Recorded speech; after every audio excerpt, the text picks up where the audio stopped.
Hello students, myself Chandan Kumar, Assistant Professor, Department of Psychology, Jagjivan college आ रहा। आज हम लोग इस वीडियो के माध्यम से जो चीज़ डिस्कस करने जा रहे हैं वह रिगार्डिंग क्लिनिकल साइकोलॉजी के बारे में है। और यहाँ पर हम क्लिनिकल साइकोलॉजी के जो इंट्रोडक्टरी पार्ट है उसको कवर करेंगे। इसमें ब्रॉडली इसके डिफिनीशंस पार्ट को कवर किया जाएगा और इसमें हम ये भी देखेंगे कि जो क्लिनिकल साइकोलॉजी है वो साइकोलॉजी के अदर ब्रांचेस से या इससे रिलेटेड अदर फील्ड जो हैं, जो इसे कुछ मिलता जुलता फील्ड से ये कैसे अलग है। और फिर हम लोग इसमें बात करेंगे कि क्लिनिकल साइकोलॉजी के क्या क्या एक्टिविटीज़ होते हैं। एंड फाइनली हम लोग क्लिनिकल साइकोलॉजी का एक ब्रॉड डिफिनीशंस जो अमेरिकन साइकोलॉजी एसोसिएशन के द्वारा दिया गया है उस पर चर्चा करेंगे।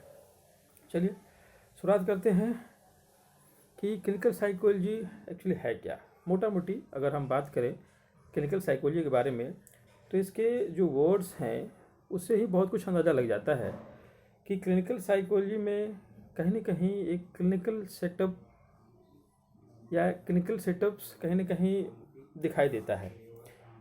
हाँ, ये सही है कि जो क्लिनिकल साइकोलॉजी है वस्तुतः एबनॉर्मलिटी को ही डील करता है, यानी कि ये एबनॉर्मलिटी को जो ह्यूमन एबनॉर्मलिटी को इसमें एसेस किया जाता है और साथ ही साथ थेरेपी की भी इसमें बात की जाती है, यानी कि जो एबनॉर्मलिटी है उसको कैसे ठीक किया जाए, उसको कैसे उसकी क्या उपचार हो, इसके बारे में भी इसमें चर्चा की जाती है।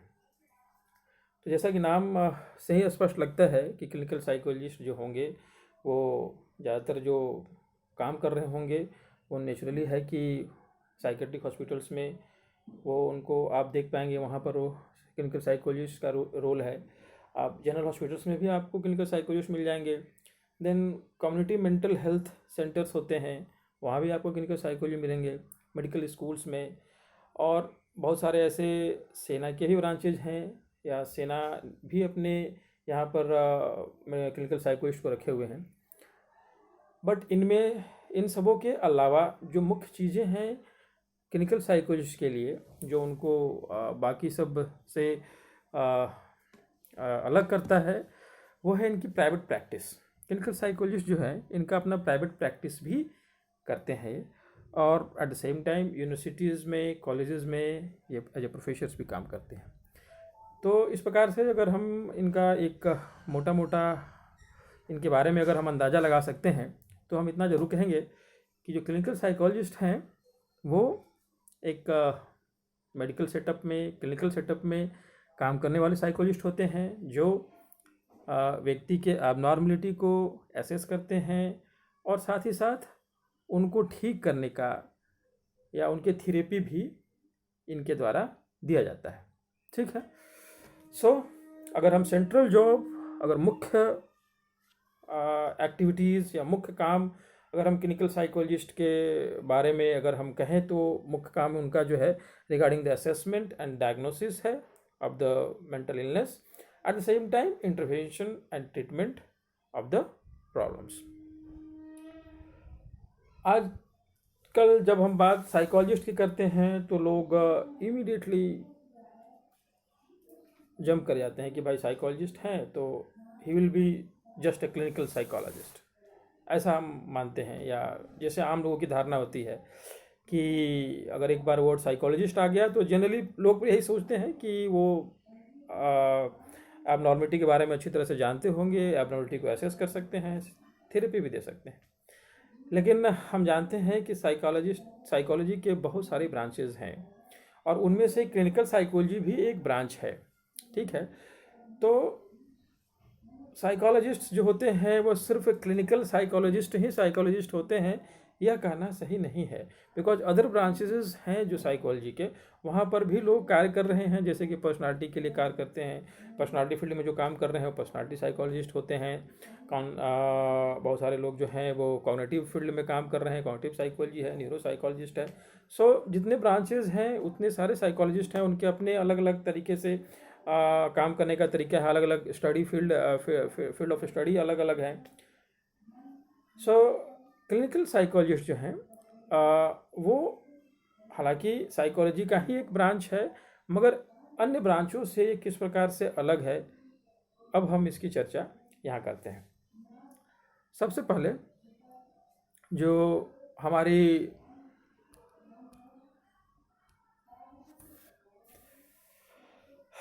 एक यहाँ से एक छोटा डिफिनेशन दिया हुआ है क्लिनिकल साइकोलॉजी की, इसके बारे में देख लेते हैं।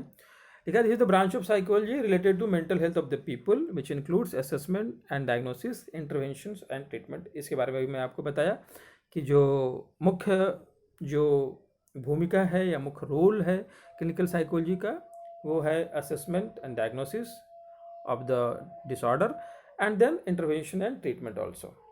ठीक है।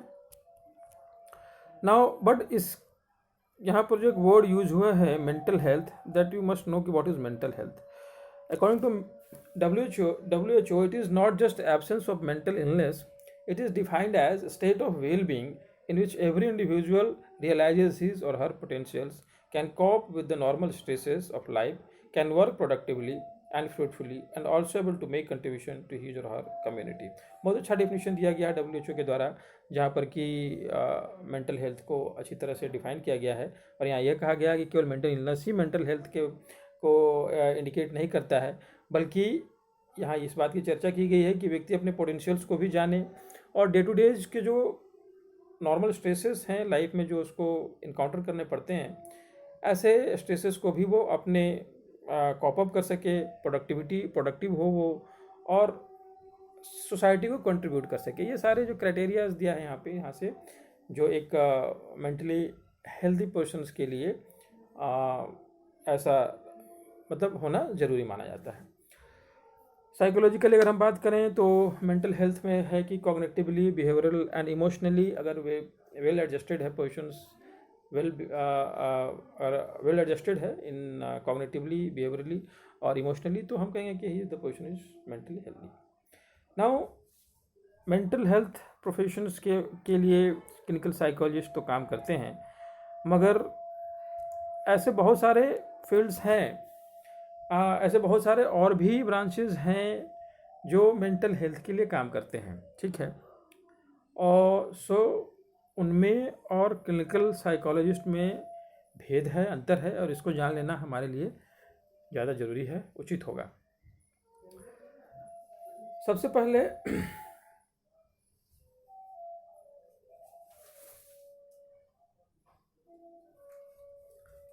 अगर हम बात करें तो क्लिनिकल साइकोलॉजिस्ट या क्लिनिकल साइकोलॉजी को एबनॉर्मल साइकोलॉजी के साथ एकदम से तुरंत से कोरिलेट कर लिया जाता है, या कहा जाता है कि सिनोनिमस टाइप से यूज़ कर लिया जाता है कि abnormal psychology is the clinical psychology. मगर देखिए यहाँ पर एक डिफरेंस है, क्योंकि डिफरेंस यह है कि एबनॉर्मल साइकोलॉजी में जनरली हम एबनॉर्मलिटी की चर्चा करते हैं। एबनॉर्मलिटी को कैसे क्लासीफाई किया जाता है, एबनॉर्मलिटीज़ के क्या क्या सिम्टम्स होते हैं, किन किन तरीके की किस प्रकार के एबनॉर्मलिटीज़ हैं, ज़्यादातर इन सब चीज़ों के बारे में वहाँ पर फोकस किया जाता है कि जनरली क्लासिफिकेशंस ऑफ एबनॉर्मलिटी के बारे में फोकस किया जाता है। लेकिन क्लिनिकल साइकोलॉजी जो है इसका स्कोप थोड़ा इससे और बढ़ के है। यहाँ पर सिर्फ हम एबनॉर्मलिटी की क्लासिफिकेशंस, उसका असेसमेंट की ही बात नहीं करते हैं, बल्कि हम यहाँ पर उसके थेरेपी की ही बात करते हैं। इसलिए यह जो फील्ड है एबनॉर्मल साइकोलॉजी से डिफरेंट है।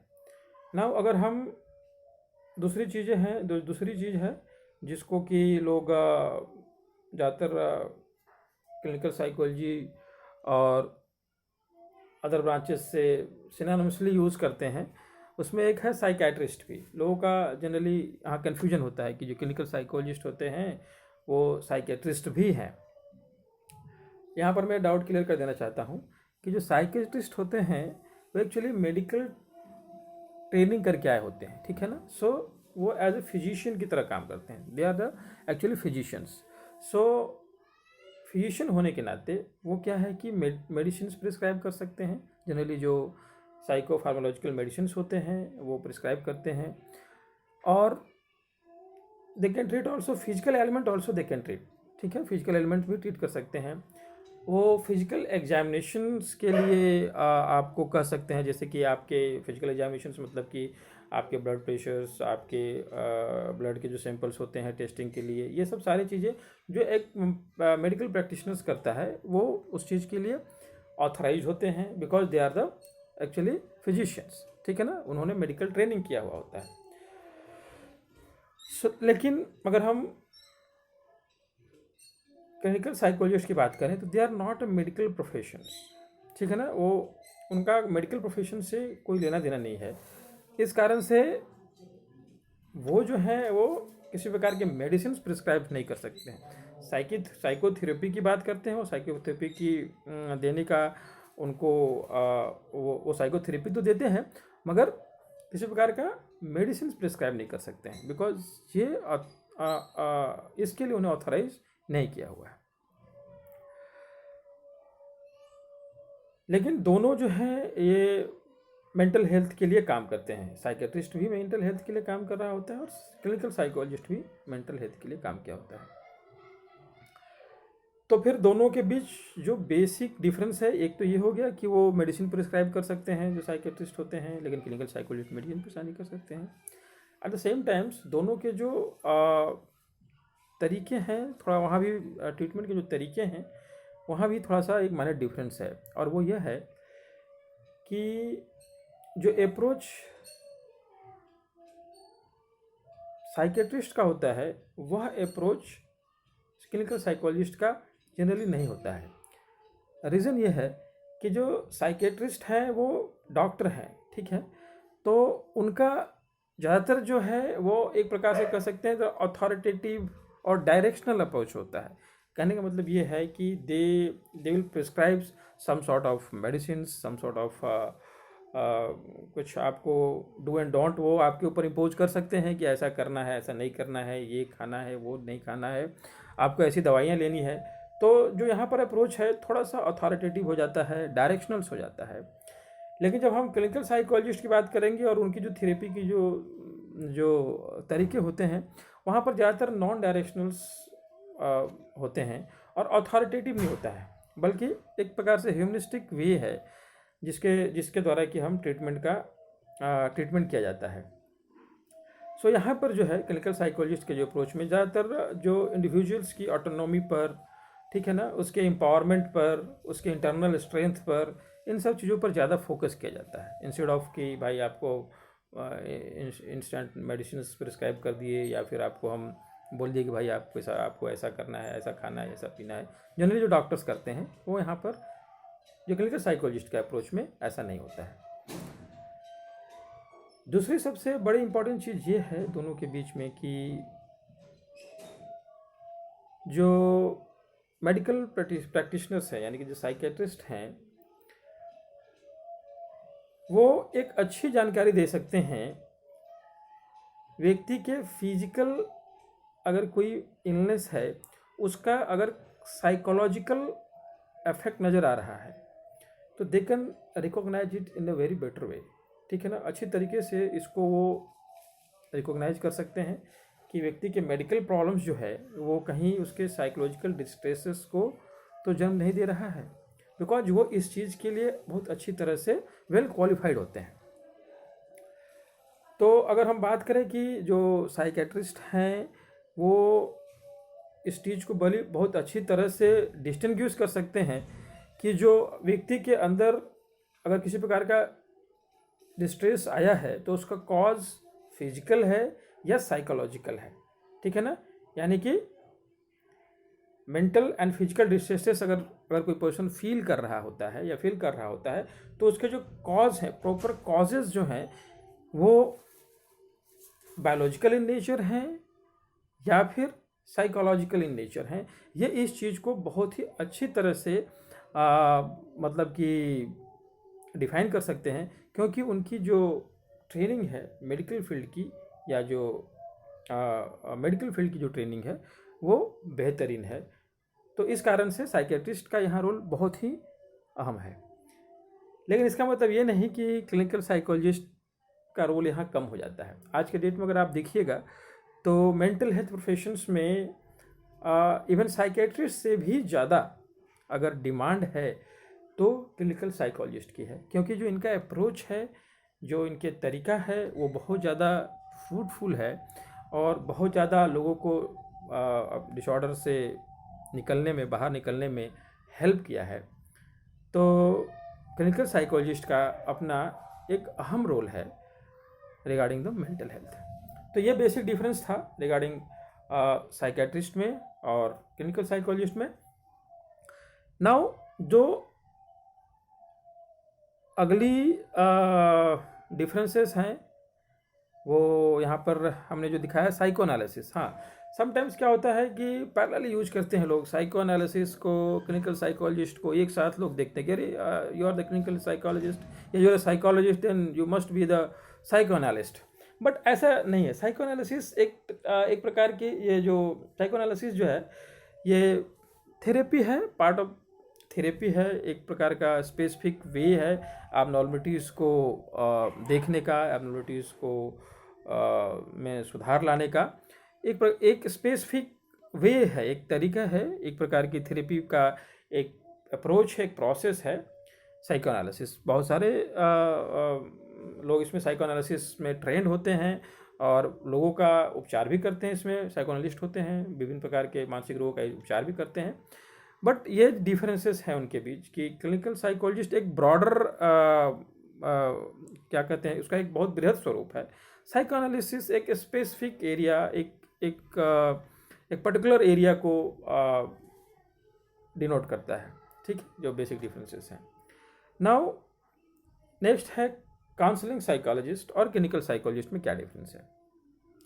देखिए, काउंसलिंग साइकोलॉजिस्ट और क्लिनिकल साइकोलॉजिस्ट जो है जनरली ये दोनों का जो एक्टिविटीज़ है या दोनों का जो रोल है ये बहुत हद तक ओवरलैप करता है। इसलिए एकदम से उसको अलग करना थोड़ा सा तो मुश्किल है, क्योंकि बहुत सारे रोल जो है एक दूसरे के ओवरलैप करते हैं एक दूसरे से। बट फिर भी there is some basic difference, और वह बेसिक डिफरेंस ये है कि जो क्लिनिकल जो काउंसलिंग साइकोलॉजिस्ट होते हैं जनरली जो उनके क्लाइंट हैं,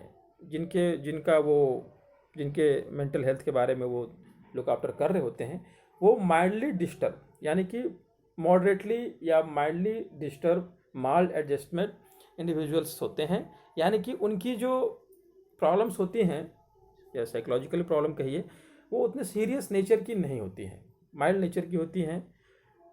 लेकिन क्लिनिकल साइकोलॉजिस्ट जो होते हैं वो जनरली जो क्लाइंट उनके होते हैं वो बहुत ही सीरियसली डिस्टर्ब्स इंडिविजुअल्स होते हैं, यानी सीरियस, जिनका बहुत सीरियस प्रॉब्लम्स होता है, सीवियर केसेस होते हैं, वो क्लिनिकल साइकोलॉजिस्ट डील करते हैं। वहाँ पर काउंसलिंग साइकोलॉजिस्ट का रोल कम हो जाता है, क्योंकि काउंसलिंग साइकोलॉजिस्ट जो हैं वो जनरली मॉडरेट नेचर के जो प्रॉब्लम्स होते हैं इंडिविजुअल्स के, माइल्ड नेचर के जो प्रॉब्लम्स होते हैं उनको लुक आफ्टर करते हैं।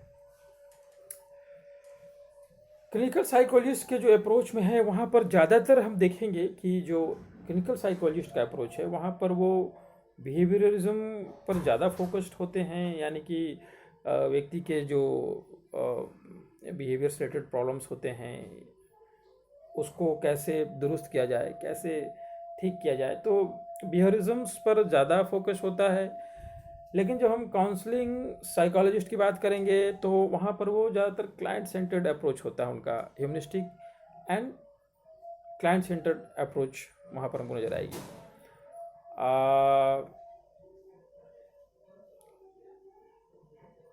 दोनों ब्रांचेस जो हैं counselling psychologist and clinical psychologist, आजकल काउंसलिंग साइकोलॉजिस्ट में भी जो मेथड यूज होता है, दोनों ब्रांचेज में अगर कहें तो मेथड जो होता है इंटरव्यू मेथड वहाँ भी है, यहाँ भी इंटरव्यू मेथड के द्वारा असेस किया जाता है।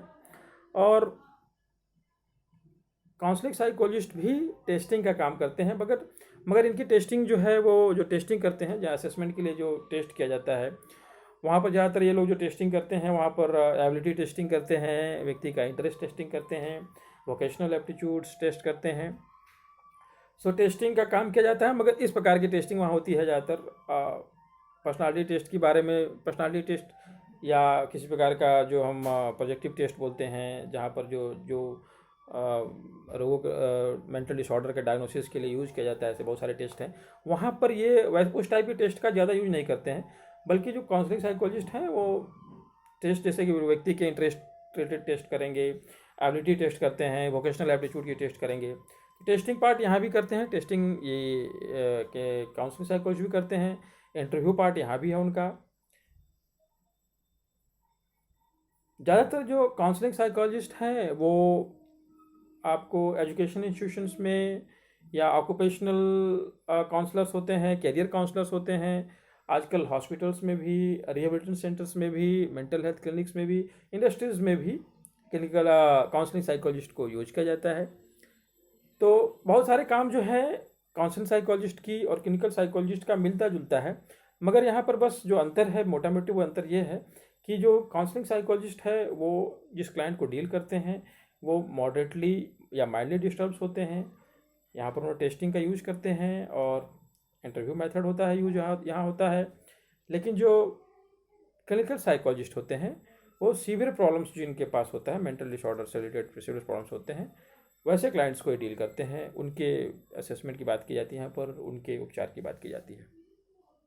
नाउ जो नेक्स्ट हमारा जो इससे रिलेटेड क्लिनिकल साइकोलॉजिस्ट से रिलेटेड जॉब है वो स्कूल साइकोलॉजिस्ट है। स्कूल साइकोलॉजिस्ट जो होते हैं जनरली वो स्कूल सेटिंग्स में काम करते हैं। बच्चों के किसी प्रकार के एडजस्टमेंट प्रॉब्लम्स होता है, एजुकेशन से रिलेटेड प्रॉब्लम्स होते हैं, या उनके जो अच्छी डीलिंग्स अपने पीयर ग्रुप्स के साथ, टीचर्स के साथ, अपने काम में फोकस नहीं कर पाते हैं अच्छी तरह से, इन सारी चीज़ों का जो प्रॉब्लम्स होते हैं वो स्कूल सेटिंग्स में उसके ऊपर ये लोग ज़्यादातर काम करते हैं, जो हैं वो स्कूल साइकोलॉजिस्ट। नाउ इसके बाद है साइकेट्रिक सोशल वर्कर। देखिए, साइकेट्रिक सोशल वर्कर जो होते हैं वो इनका जॉब होता है जनरली कि जो problems, day to day problems लोगों जो फेस कर रहे होते हैं, ठीक है ना, जनरली जो है जिसका मुख्य कॉज जो है वो सोशल फैक्टर्स हैं, एक्सटर्नल एजेंट्स हैं, सोशल फोर्सेस हैं, जो व्यक्ति के डे टू डे लाइफ में प्रॉब्लम क्रिएट कर रहा है, डिफ़िकल्टीज पैदा कर रही है, जिसके कारण स्ट्रेसफुल लाइफ है उनका। ऐसे बहुत सारे सोशल एविल्स हैं, सोशल इल्स हैं, लाइक रेसिज्म है, oppressive kind of gender roles हैं, ठीक है ना, पॉवर्टी हो सकती है, अब्यूजेस हो सकते हैं। और because of this problems life जो है वो जो व्यक्ति के इंडिविजुअल्स हो सकते हैं, ग्रुप्स जो है वो प्रॉब्लम्स में जी रहा होता है। तो वहाँ पर साइकेट्रिक सोशल वर्क जो है वहाँ पर उनके प्रॉब्लम्स को ठीक करते हैं, उनके लिए उनको लुक आफ्टर करते हैं।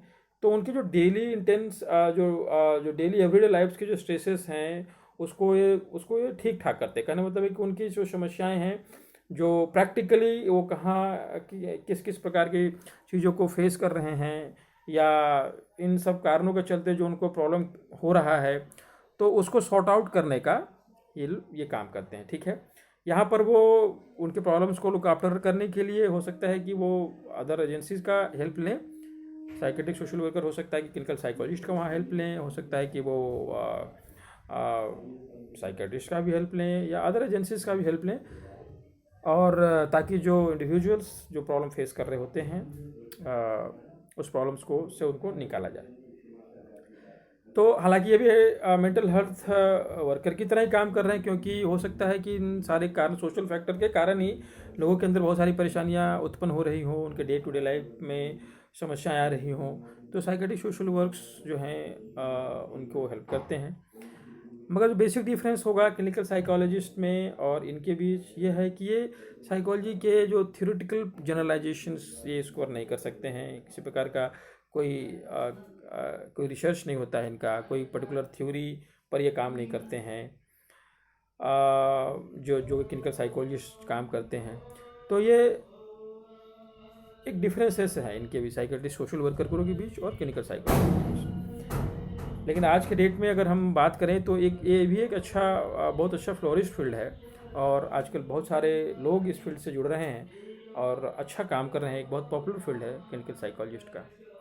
देन जो साइकेट्रिक सोशल वर्कर्स का नेक्स्ट जो फील्ड है वो रिहैबिलिटेशन साइकोलॉजिस्ट का है। रिहैबिलिटेशन साइकोलॉजिस्ट जो हैं ये भी स्पेशली किसी स्पेसिफिक एरियाज़ पर ये काम करते हैं। पर्टिकुलरली जो एडजस्टमेंट प्रॉब्लम्स होता है, किसी पर्टिकुलर एरिया में कोई एडजस्टमेंट प्रॉब्लम्स हो रहे हैं तो उसको दुरुस्त करते हैं। उस पर्टिकुलर एरिया के लिए ट्रेंड भी होते हैं। जैसे कि अगर किसी को लैंग्वेज एक्विजिशंस में प्रॉब्लम्स हो रहा है तो इस प्रकार के बहुत सारे जो साइकोलॉजिस्ट हैं जो लैंग्वेज एक्विजिशंस